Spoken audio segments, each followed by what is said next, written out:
रहमानिर्रहीम। अस्सलाम वालेकुम। Welcome to my channel CGIT forex. उम्मीद है कि आप सब लोग खैरियत से होंगे। आज की हमारी वीडियो का टॉपिक है रिस्क मैनेजमेंट इन ट्रेडिंग। अगर आप बिगनर्स लेवल पे हैं, आपने अभी ट्रेडिंग करना शुरू की है या ट्रेडिंग सीख रहे हैं, तो आपके लिए ये बहुत ज़रूरी है कि आपको इस चीज़ का अंदाज़ा होना चाहिए या इस चीज़ का आपको पता होना चाहिए कि आपने किस तरह कितना रिस्क पर ट्रेड आपने लेना है अकाउंट पे। कि बहुत सारे न्यू ट्रेडर्स जो नया नया ट्रेडिंग करना स्टार्ट करते हैं, उनको इस बारे में नहीं इल्म होता। वो अगर एक दो ट्रेड लूज़ करते हैं तो वो अपना लॉट साइज़ इंक्रीज़ कर देते हैं, अपना रिस्क ज़्यादा रिस्क लेने लग जाते हैं, जिसकी वजह से वो बाज़ औक़ात ज़्यादा लॉस उनको उठाना पड़ जाता है। तो आज मैं आपको रिस्क मैनेजमेंट के बारे में बताऊंगा, तो मेरी वीडियो को गौर से देखिएगा। उम्मीद है कि आपको मेरी वीडियो पसंद आए। तो चलिए हम वीडियो को शुरू करते हैं। सबसे पहले तो आपने इसमें देखना है कि आपके पास जो अकाउंट है उसकी इक्विटी कितनी है, आपका अकाउंट बैलेंस क्या है। आपने सबसे पहले तो इस चीज़ को देख के उसको कैलकुलेट करना है। लेट्स सपोज़ आपके पास अगर अकाउंट है $500, कोई भी हो, $100 हो, 50 हो। मैं जस्ट एग्जांपल के लिए आपको मैं एक समझा रहा हूँ कि अब लेट्स सपोज़ आपके पास अगर $500 का अकाउंट है, तो हम इसका रिस्क कैसे मैनेज कर सकते हैं। रिस्क के लिए ये है कि आप अगर कोई भी ट्रेड ले रहे हैं, सपोज़ आप किसी भी पेयर की, करेंसी पेयर की हो, स्टॉक की हो, ऑयल की हो, गोल्ड की हो, आप उस पर अपने इंटायर अकाउंट का 1 या 2% पर ट्रेड रिस्क लें। इससे ज़्यादा आप ट्रेड ना करें। इसकी वजह ये है कि आपको मज़ीद ट्रेड्स करने का मौका मिलेगा, और अगर आप अपना लॉस कर भी लेते हो इन केस, तो आपका प्रॉफिट और लॉस आपस में एडजस्ट हो जाएगा, फिर भी आप प्रॉफिटेबल रहेंगे। ये नहीं कि आप किसी ट्रेड में आप अगर 10% रिस्क ले रहे हैं, अकाउंट का बैलेंस अगर 100 है, आप 10% रिस्क ले लेते हैं, आप 20% रिस्क ले लेते हैं, 50% काफ़ी लोग रिस्क कर लेते हैं, तो वो गलत है। इस तरह आपका अकाउंट बहुत जल्दी वॉश होने का ख़तरा है। तो लेट्स सपोज़ आपके पास अगर $500 का अकाउंट है, तो आपने इसका रिस्क कैसे मैनेज करना है। आप सबसे पहले तो देखें आप उसका रिस्क कितना लेना चाह रहे हैं, 1%, 2%, 3%। मैक्सिमम मैं आपको यही सजेस्ट करूँगा आप 2% तक रिस्क लें। बहुत से जो प्रो ट्रेडर्स हैं, एग्रेसिव ट्रेडर्स हैं, वो 5% भी रिस्क लेते हैं, क्यों जिनका ट्रेडिंग एक्सपीरियंस 5 साल, 7 साल, 10 साल का है, वो ज़्यादा एक्सपीरियंस रिस्क लेते हैं। हर बंदा अपने हिसाब से ट्रेडिंग का रिस्क लेता है। अगर आप बिगिनर लेवल पे हैं, तो आप अपने इंटायर अकाउंट का 1% या 2% रिस्क लें। तो लेट्स सपोज आपके पास $500 का अकाउंट है, तो आप एक ट्रेड ले रहे हैं किसी भी पेयर में। अब let's suppose you are enter in a trade का कोई भी आप पेयर देख लें। आप सपोज़ GBP JPY में ट्रेड कर रहे हैं, आप उस पेयर को कर रहे हैं सेल, आप उस पेयर को सेल कर रहे हैं। तो इसमें सबसे पहले तो आपने ये देखना है, आपका अकाउंट बैलेंस अगर 500 है, तो आपने इसका जो 2% रिस्क लेना है वो बेसिकली कितना बनेगा। उसके लिए यहाँ मैं आपके सामने कैलकुलेटर ओपन करता हूँ। अब 500 डिवाइडेड बाय, इसको आप 100 से डिवाइड कर लें, ये आपका 1% आ जाएगा। जितने परसेंट आपने रिस्क लेना है उसको आप उससे मल्टीप्लाई कर दें। सपोज आपने 2% रिस्क लेना है 10, तो आपका मैक्सिमम रिस्क जो हो जाएगा $10 हो जाएगा पर ट्रेड। तो आपने अब ये रिस्क कैलकुलेट करने के बाद आपने अब जब ट्रेड करनी है, आपने फिर अपना लॉट साइज़ चूज़ करना है। लॉट साइज़ के बारे में मैंने अपनी पिछली वीडियो में एक्सप्लेन किया था, कितने लॉट साइज़ पे आपको कितना प्रॉफिट मिलता है, कितने लॉट साइज़ पे आप कितना लॉस करते हैं, कितना स्टॉप लॉस लगा के। अब सपोज़ आपके सामने $10 आ गए हैं। अब आपने $10 से ज़्यादा नहीं जाना रिस्क लेना। आप अपना $5 रिस्क करें, 7 करें, 9 करें, 10 करें, लेकिन 10 से अबव ना जाएं। कंसिस्टेंट रहना है इस चीज़ पे लाजमी। अब सपोज़ आप $10 रिस्क कर रहे हैं, तो आपका स्टॉप लॉस आपने पहले देखना है, आपका स्टॉप लॉस कितना बन रहा है आपके मुताबिक। आपने जो लेवल्स ड्रॉ किए हैं ट्रेड पे, आपका स्टॉप लॉस उस पर कितना बन रहा है।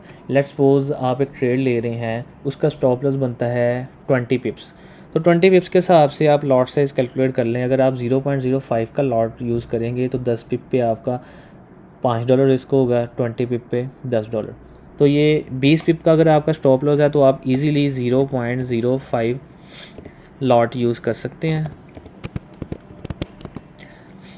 इसको आपने देखना है, आपने कितने पिप्स का आपका स्टॉप लॉस है। सपोज़ 20 पिप्स का आपका स्टॉप लॉस है, ठीक है। ये इक्वल बन जाएगा $10। $10 का आपका जी यहाँ स्टॉप लॉस बन जाएगा। इसी तरह अगर आप इस ट्रेड में, आप सपोज़ आपने स्टॉप लॉस तो सेट कर लिया, आपने रिस्क ले लिया अपना 2% का पर ट्रेड। अब आपका जो प्रॉफिट है, अब आपने वो देखना है आपका नेक्स्ट लेवल। अब जैसे कि आप सेल कर रहे हैं, आप देख रहे हैं कि नेक्स्ट सपोर्ट कितने एरिया पे बन रही है, वो चाहे 30 हो, 40 हो, 50 हो। आपने जो भी अपना एक टारगेट सेट किया है, लेट्स सपोज़ मैं अंदाजे से अगर आप बताता हूँ कि आपका टारगेट है 50 पिप्स का, तो उसमें आप 50 पिप्स का टारगेट अगर आप रखेंगे तो आपको मिलेंगे 0.05 लॉट साइज़ के साथ।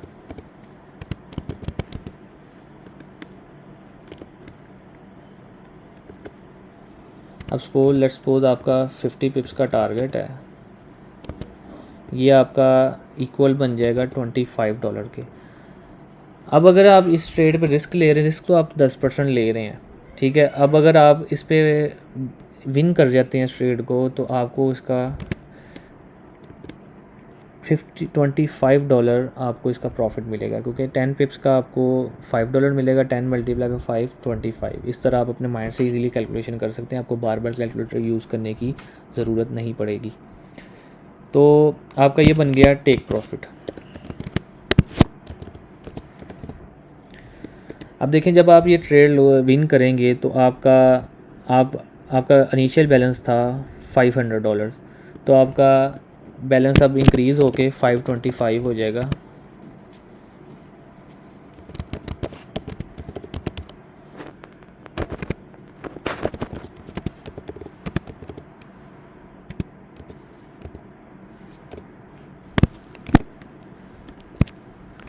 तो आपका अकाउंट बैलेंस, आपने इसमें विन किया, आपने $25 ओवरऑल आप प्रॉफिट में रहे हैं इसमें।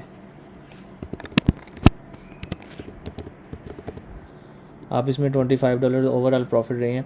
अच्छा, अब मेन चीज़ आपको मैं इसकी समझाने की कोशिश करूँगा कि अब लेट्स सपोज़ आप एक ट्रेड को विन कर गए हैं, आप $25 या $20 जितना भी आपने वहाँ टारगेट रखा हो, आप विन कर गए। अब लेट्स सपोज़ आप एक नेक्स्ट ट्रेड ले रहे हैं, सेकंड ट्रेड में आप एंटर हो रहे हैं, you are enter into second trade. तो उसका आप सपोज़ आप देख रहे हैं आपका स्टॉप लॉस जो है ना, आपके मुताबिक आप देख रहे हैं कि यार 50 पिप्स का स्टॉप लॉस बन रहा है, ठीक है। स्टॉप लॉस आपको लग रहा है कि यार लेवल मेरा ऊपर है, अगर मैं यहाँ से ट्रेड पकड़ूंगा तो मुझे यहाँ तक अपना स्टॉप लॉस फिट करना पड़ेगा, जो कि मुझे लगता है कि ना हिट हो। तो आप लेट्स सपोज 50 पिप्स का स्टॉप लॉस लेते हैं, तो उसके लिए सबसे पहले तो आप लॉट साइज़ चूज़ करेंगे कि 50 पिप्स तक जाने के लिए कि मेरा जो रिस्क है $10 या इससे कम रहे, तो वो कितना लॉट साइज़ मैं चूज़ करूँ। उसके लिए आप 0.02 लॉट्स फिर चूज़ करेंगे। इसको अगर हम मल्टीप्लाई करें, इसके लिए इसको अगर हम मल्टीप्लाई करें 50 पिप्स के साथ, तो ये आपका $10 बन जाएगा। अब देखें, रिस्क आपका उतना ही रहना चाहिए 2%। लॉट साइज़ भले ही आप छोटा कर दें या बड़ा कर दें। अब जैसे कि लेट्स सपोज़ यहाँ मैंने 20 पिप्स का मैंने आपको कहा कि आपका अगर स्टॉप लॉस बन रहा है, इन लेट्स सपोज़ आप 10% का आपका 10 पिप का स्टॉप लॉस बन रहा हो, तो आप इसको लॉट साइज़ को बढ़ा के 0.05 से 0.1 भी कर सकते हैं। बस आपने इस चीज़ का ख्याल रखना है कि आप अपने अकाउंट का रिस्क 2% से ज़्यादा ना लें किसी भी ट्रेड पे। तो लेट्स सपोज़ यहाँ, और आप इस ट्रेड पे अगर आपको प्रॉफिट होता है, तो वो लेट्स सपोज़ आप रखते हैं 50 पिप्स का ही आपका प्रॉफिट है, तो आपको मज़ीद $10 और ऐड हो जाएंगे। अब लेट्स सपोज़ आप इस ट्रेड को लॉस कर जाते हैं, आपका ये स्टॉप लॉस हिट हो जाता है इस ट्रेड में, आपका लेट्स सपोज़ ये स्टॉप लॉस हिट हो जाता है, तो फिर भी आप ये चीज़ नोट करें, आपका अकाउंट बैलेंस फिर भी कम, इनिशियल बैलेंस से कम नहीं होगा। 500, 525, $10 अगर आप सपोज़ इसमें लॉस भी कर लेते हैं, तो आपका अकाउंट बैलेंस फिर भी अगेन $515 रह जाएगा पीछे। अब लेट्स सपोज आप एक थर्ड ट्रेड में एंटर हो रहे हैं, थर्ड ट्रेड, वो भी अगर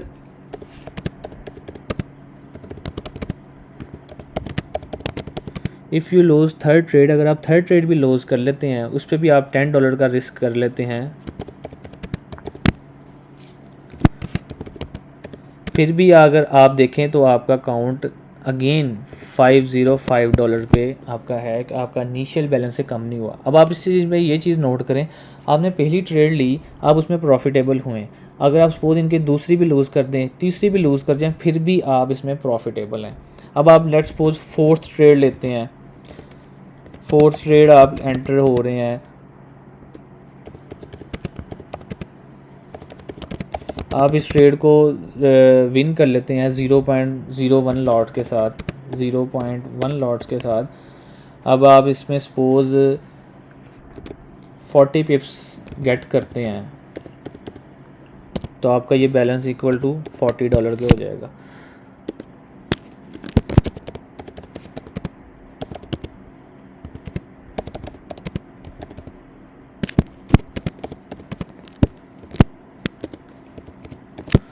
तो ये चीज़ बेसिकली रिस्क मैनेजमेंट है ट्रेडिंग के अंदर। इस चीज़ को आपने मद्देनज़र रखना है, आपने अपना रिस्क नहीं बढ़ाना। आप सपोज़ एक ट्रेड लूज़ करें, 2 करें, 3, 4, 5, आप बेसिकली भले ही आप 5-7 ट्रेड्स भी लूज़ कर दें, लेकिन आप अपने रिस्क से कम रिस्क से उससे 2% से ज़्यादा रिस्क ना करें, और कोशिश करें आपका जो टारगेट है वो 2% से ज़्यादा हो। आपका जो प्रॉफिट टारगेट है मिनिमम 3 to 5% आपका मिनिमम लाजमी टारगेट हो अकाउंट का, क्योंकि इन केस अगर आप 50% भी, अगर आप 5% भी सॉरी अगर आप गेट करते हैं ना, तो आप हर ट्रेड पे अगर 2% रिस्क कर रहे हैं, तो आपके पास चांस होगा कि आप 2 ट्रेड्स लॉस भी कर दें, तो आपका अकाउंट इनिशियल से कम नहीं जाएगा। तो इस तरह इस सिनेरियो को मद्देनज़र रखते हुए आप ट्रेडिंग अगर करेंगे तो इंशाल्लाह आप बहुत जल्द प्रॉफिटेबल हो सकते। साथ मुझे इजाज़त दीजिए। वीडियो आपको पसंद आई हो तो वीडियो को लाइक करिएगा, चैनल को सब्सक्राइब करिएगा। मिलते हैं इंशाल्लाह अगली वीडियो में। अल्लाह हाफ़िज़।